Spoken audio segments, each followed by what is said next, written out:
Welcome to Two Main Friends. We're your hosts, Natasha and Lindsey. Grab your coffee and come sit with us for a bit.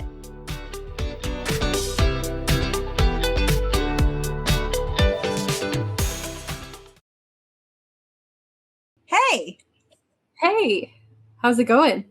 It's recording day. It's recording day. The sun is shining. Yesterday, we were just talking about how it was yellow in Maine, and apparently where you are, there was a pinkish hue yesterday. Yeah, it looked pretty red. Yeah. So I read this morning that apparently there's wildfires happening in Canada. Yeah. So it's affecting the air quality here. Yeah. I didn't realize. I read that too. The heat was like pushing the smoke down to our area, which is why we saw yellow and apparently pink. Yeah. It was cool. It was wild. It was cool to see, though. It did feel like we were kind of like living in a filter. Yeah. This sepia. I don't know if I say it right. Sepia. I've heard it both ways. That filter like phones used to have it whenever they first came out as a camera filter. Now we have all these different filters that we can use, but that was like kind of like like those old country western like photo booth pictures. Yeah. Yes. Yeah. That's the filter. Yeah, exactly. Yeah. I was thinking with doing the decades, this episode we're wrapping up our decades series, and we've done, our 10 to 20, 20 to 30, 30 to 40, and I just turned 40. You're not quite there yet. So today we're going to talk a little bit about wrapping up your 30s and what I hope to get out of my 40s and what you hope to get out of the rest of your 30s. Yeah. But I have to tell this quick story because I really realized that I'm no longer 20 this past week. We went to the Alex Warren concert, and so cool. It was so good. If you ever get to go, I'm telling you, you have to. He does use a lot of profanity. I will put it out there for people who are sensitive to that. In his just banter on the stage. But he has such a good crowd presence that it was almost easy to overlook that piece of it for me, because I don't love a ton of profanity either. But he works the crowd so well. Like, we were laughing, we were crying. Like, I looked around and there were women older than me crying, and it was just beautiful. Like, because he talks a lot about he lost his parents at a young age. He plays a lot of clips of his dad on the tape recorder before he sings some of his songs. It was just really a beautiful, like, he does such a good job. He was sick. He thinks that he has the parasite that's going around. So at one point he talked about how he was running up the stage and thought that he was not going to make it. That was, but with knowing that and like that he felt miserable, he still put on an incredible show. Probably one of the best concerts I've gone to in a long time. Wow, that's so cool. Yeah, so really just a really good concert if you can get out to see him. But we decided that we were not going to try to fight to find hotel rooms or anything like that for this trip. So we took the train down from Brunswick and went to the concert. The event train was running, and that leaves at 11:25. And from Boston to where I am, it didn't get in until 2:40 a.m. at the train station, and then I had a 45-minute drive home. And I thought I could totally work the next day. Thankfully, my coworker was like, no, you can't. And I was supposed to help her present on Tuesday. She's like, no, I think that's a terrible idea and you should take the day off. So I did. And I want to say thank you to that coworker, because I was miserable yesterday. Not miserable. That's maybe an exaggeration. I was dead. I was a zombie. I definitely like loafed out on my couch for a very long time, and then looked at the clock and was like, oh, it's like 2:00 and I haven't moved in hours. Like, I didn't eat anything until 1 p.m. Like, I literally was just like, I can't function at this rate. I am not 20 anymore, because in my 20s I would be on a bus until 2:00 in the morning. We would get back to the church and paint the stage black for youth convention the next day. Like, those were the things we did. Oh yeah. I am not that girl anymore. So when I was in my 20s, I started dating my husband, and he lived in Maine and I lived in Massachusetts at the time. And it wasn't uncommon that when I would come up to visit, I would also see my family, and I would leave my parents' house at 9 p.m. and drive Hmm. all the way back to my apartment, which was like 3 hours, and I would think Yeah. nothing of it, and my mom would always be so worried, and I'd be like, "I'm fine," and I wouldn't get in till like 1 AM, and Yep. you couldn't pay me to leave at 9 p.m. anymore. Like, that Yeah. ship has sailed. I will gladly get up Yeah. at 5 a.m. and start the Yeah. drive early after I've had a full night's sleep. It's so true. It's so true. And the older that I get, the more conscious I am of that. I mean, when I was booking my flight tickets, I was constantly like, is this an okay time for you? Because I know that I don't love to leave my house after 8 p.m. So asking someone to do anything after that hour to me is absurd. I would gladly do it for you. But I'm also going to be the person when I'm asking you to do it for me, making sure because I don't want to inconvenience someone like that. So I Today's get another it. great example of that. I had to be up and out of my house by 6:45, and those days are Mhm. very rare. We have the Yeah. luxury of living really close to where we work and to the boys' school, so we don't have to leave until s later, much later. Um, Right. and we're on summer vacation right now. So we had to be up and out of the house, and I did not sleep well for that reason because I always get nervous that I'm going to miss the Mhm. alarm or wake up too late and then we're rushing, or I threw off the schedule for everyone. And had it been just me driving, that would have been fine. But we were meeting other people and they were waiting for us too. So, like, that part stresses me out. So, anyway, Mhm. all that to say, we made it, we survived, but Yeah, it's different when you're in I your love that. 30s versus when you're in your 20s for sure. Fair, fair. Yeah, because even in my 30s, I don't think I would have wanted to do that trip and then go to work after either. No way. The amount of times my husband and I did that when we traveled with an infant, Mhm. mind you, is Mhm. ridiculous. And there was one winter I Yeah. remember we fl our flights got delayed because it was the winter time, and when we got back from the Mhm. airport, our car had been snowed in, and we didn't have our snow Mhm. brush with us, and so Yeah. my husband had to go clean off the car. We were having issues with the heat, like the defrost so that you can get Yeah. your windshield cleaned off. We had issues with that. So anyway, we didn't land in Boston until the time that we were already supposed to have been home. And I was supposed to go into work that next day. I was trying to get a hold of my boss and I was like, I'm sorry, it's like 3 a.m. And I ended up going into work that day because I couldn't get a hold of her. And Yeah. yeah, it was a whole conundrum. But Yeah. yeah, I've been there and yeah, it's not enjoyable at all. Even I was late 20s, but for your wedding, I flew in for that's the right. weekend. When I flew home, well, first of all, I got the stomach flu or something the weekend of your wedding, like the day before. So I was so sick the night before your wedding. I still somehow made it.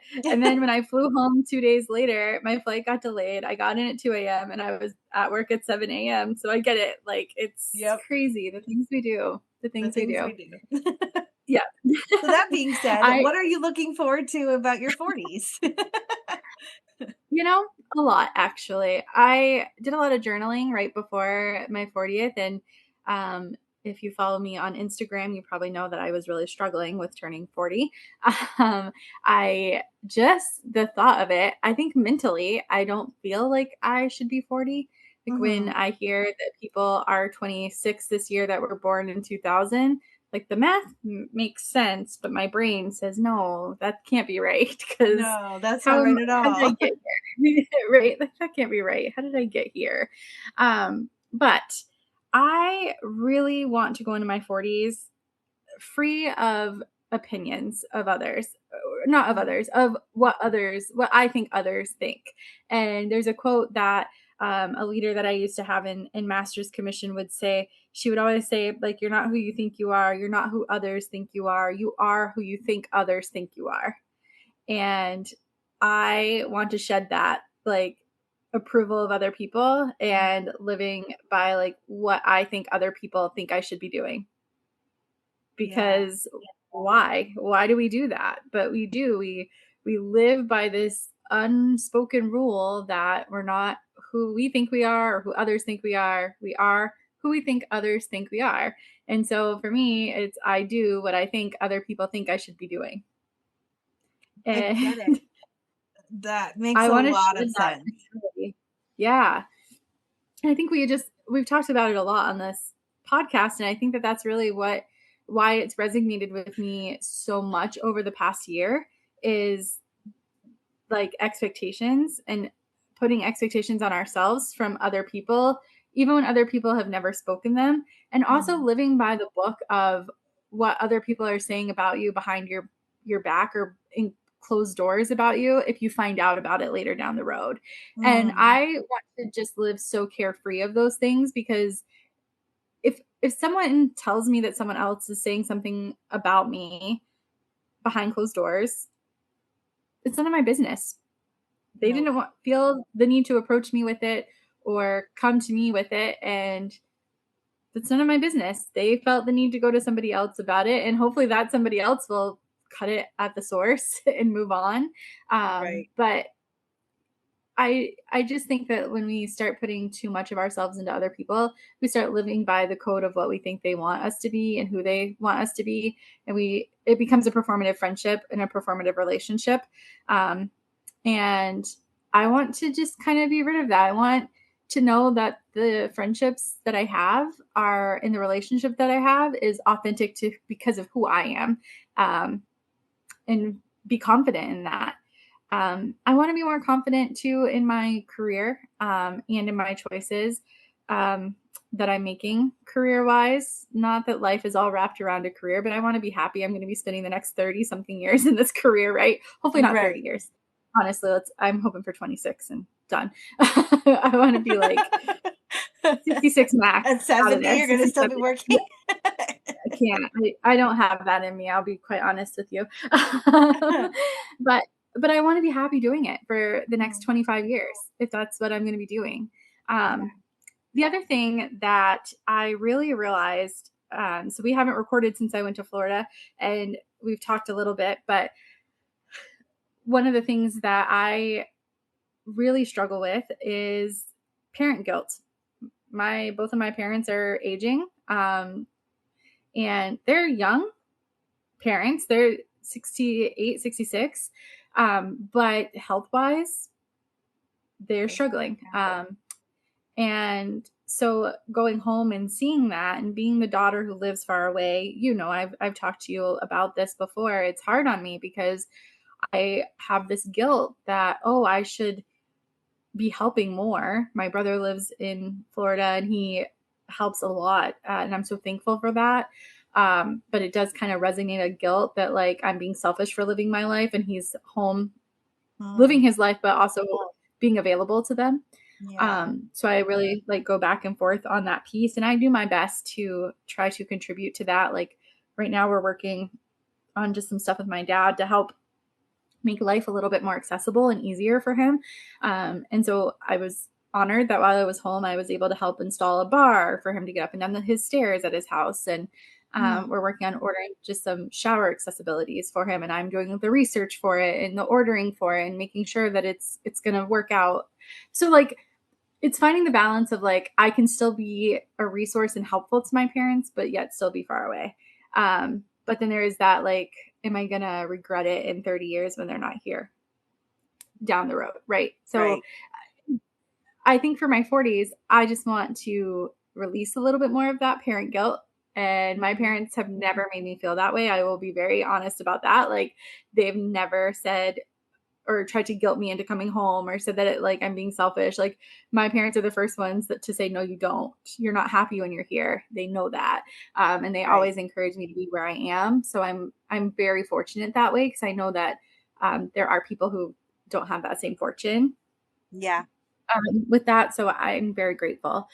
So those are just a few of the things that I want to release and just kind of just live a little bit more for myself and not for other people, family or friend. Yeah. That's Yeah. so good. And it's so important that um and I it's so important, and also I think there's something that happens when we turn 40, because I remember the year, so the first pastor that I worked under, turned Mhm. 40 the year that I was on staff with him, or one of the years I was on staff there.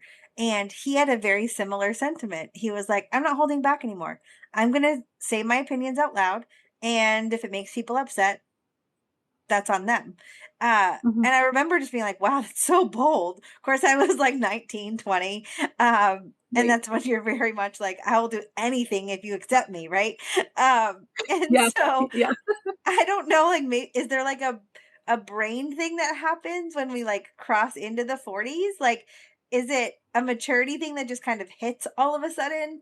Because it seems that it's a recurring thing, at least in the people I've been involved with, that when you hit 40, opinions of others don't really matter as much. You kind of do what you're doing and you move forward.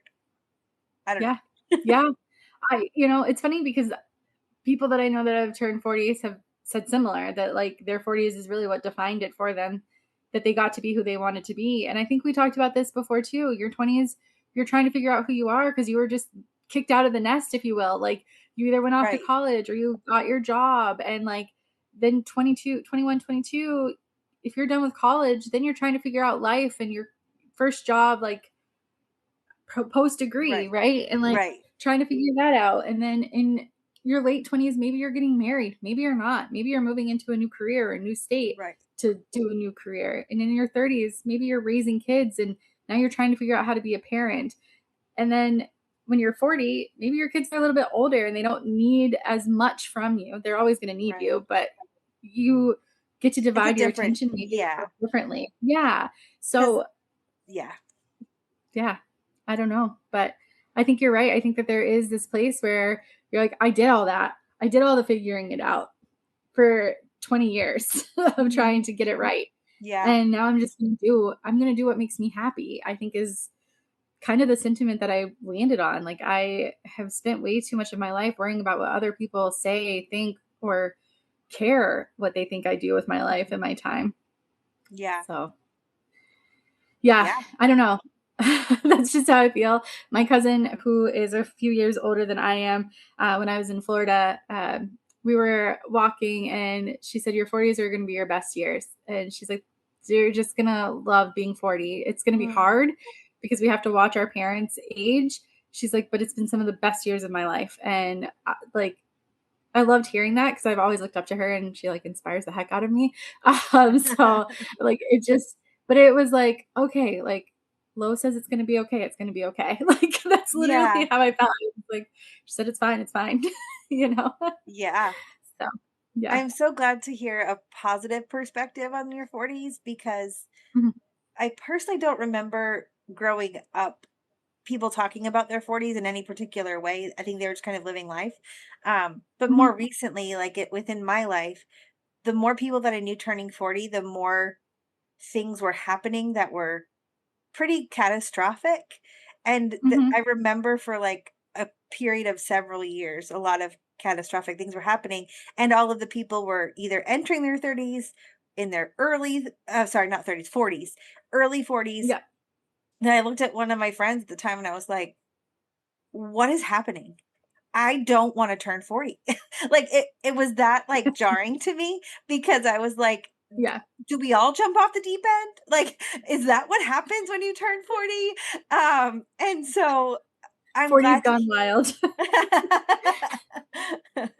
and so I'm really glad that there are positive spins on it because, um, it can feel kind of scary when you're watching from the outside other people in their Mhm. experiences during their different life seasons and kind of watch those things happen and be like, "Is that gonna happen to me?" Like, is this Yeah. is this for everyone? Like, what's Yeah. going on? Yeah. How do you handle this? Is this healthy? Yeah. Is it not? Like, I don't know. I don't know. We're all spiraling over here. I don't know. Yeah. You know, I think it helped too that leading into my 40s, I've been dealing for the past year with some medical things that have just felt like bombshell after bombshell after bombshell and doctor's appointment after doctor's appointment for me. And so having to like walk through the scary times of that, but coming out okay every single time. Like I still have a long road to go, let's be honest. But Sure. um but like I've tried to stay positive through every like moment of it. Before my 40th birthday, 2 days before, or no, literally the day before, actually. It Yeah, was it 2 days was. before I had to prep for it, but the day before, so the last day of being 39, I had to have an endoscopy and a colonoscopy duo procedure for some of the stuff that's been going on. And I literally just made a joke, like I'm going out with a bang on my 39th birthday, like I'm going to end this year. And you have to, like, you just have to be Yeah, light about it because I could get caught up in all of the medical stuff that I'm having to advocate for right now. And but I'm thankful that I have a body that I have to advocate for, and that you know I get to do that another year. right. Not that I love that, but but Right. you have to find the positive, I guess, in those things. And maybe that did help me kind of just come to like the terms too of what will be, and I'm just gonna live the best that I can with what I have. Right. Whatever life deals at me, I'm gonna make the best of it, and I'm just gonna roll with the punches as much as I can because I've lived too long.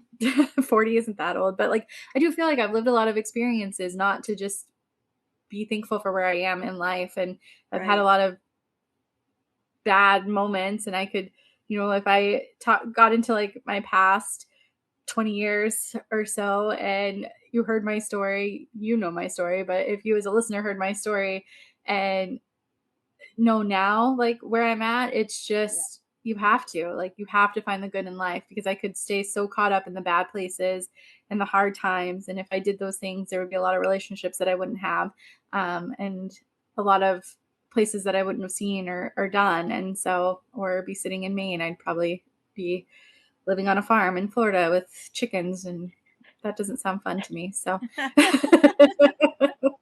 I don't know. I do want chickens one day though, just not in Florida. Yeah, I was gonna say 5, 6, 7 years ago, I would have been like, yeah, I agree. But lately, the idea of chickens or goats sounds Mhm. great. Yeah. Yeah. Yeah. No, 20-year-old me I was 19 when someone looked at me and said, "Oh, this could be your life." And I looked around, there was just chickens and bare feet kids everywhere. And I was like, I would love to have children, but I would not love for them to be running around barefoot with the chickens at the time. Now I think a homestead would be pretty nice, actually. Yeah. So Hey, yeah.